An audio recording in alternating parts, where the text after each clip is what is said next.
We want to move now to politics. 12 days until the inauguration of Donald J. Trump. Meanwhile, as Barack Obama prepares to leave office, he sat down with ABC News chief anchor George Stephanopoulos for an exit interview. George will be dedicating an entire episode of This Week to the interview later this morning, but he's here now with a preview. Good morning, sir. Good morning, guys. We spent Friday afternoon in the Oval Office for an hour as the president looked back on his legacy. But as you were talking about, these are busy times right now, and we actually sat down just moments after the intelligence community released that report, concluding that Vladimir Putin ordered the interference in our elections. And one of the things we talked about was how earlier in the day, President-elect Trump had called all of this focus on Russian hacking a political witch hunt.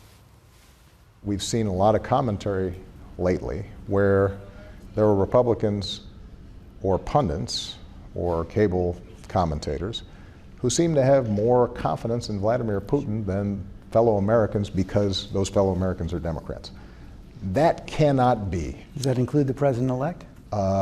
What I will say is that, and I said this right after the election, we have to remind ourselves we're on the same team.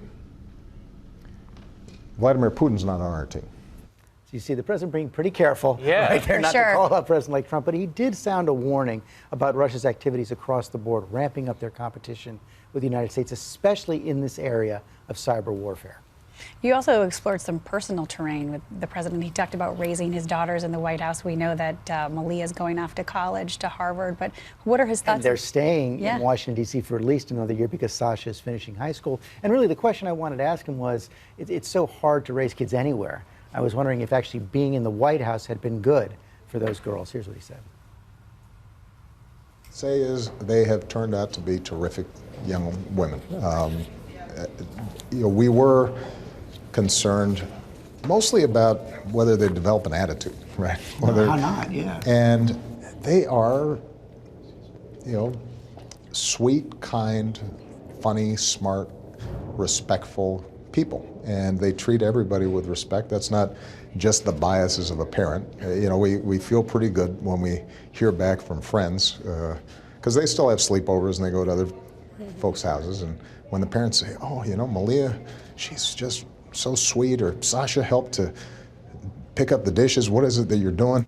Now, he also did say that the Secret Service helped enforce his discipline, and the girls didn't always appreciate that. And you see that corridor there, that's actually the commute right now. That's the corridor between the residence and the Oval Office. I mean, just looking at that atmosphere in which he's standing, I can't imagine how you would raise children there without imbuing them with an attitude. Yeah, absolutely. But as he said, they seem to have turned out pretty great. And just quickly, listening to him talk and walk that fine line between criticizing the president-elect and not criticizing him, do you think he's going to be a vocal post-president, or will he recede into the private sector? Well, I think one of the things you'll see here, I don't think he's going to recede anywhere. I think that's pretty clear. I mean, and we talked a lot about Donald Trump, and he revealed a little bit more about the phone conversations they've been having over the course of the transition, both what has impressed him about Donald Trump and what he's worried about. And he did say very explicitly that Donald Trump's victory has changed what he's going to do in the days coming out of the White House, especially activity inside the Democratic Party. I think how vocal he'll be will depend on exactly what Donald Trump does, but I don't think he's going to recede at all. I would love to listen to those phone calls between him and Donald Trump. All of us would, yeah. George, thank you. Thanks, appreciate guys. it. And a reminder, George has a big show this morning. You can see his full interview with President Obama from the Oval Office coming up later this morning on This Week. That's right here on ABC. Thanks again, George.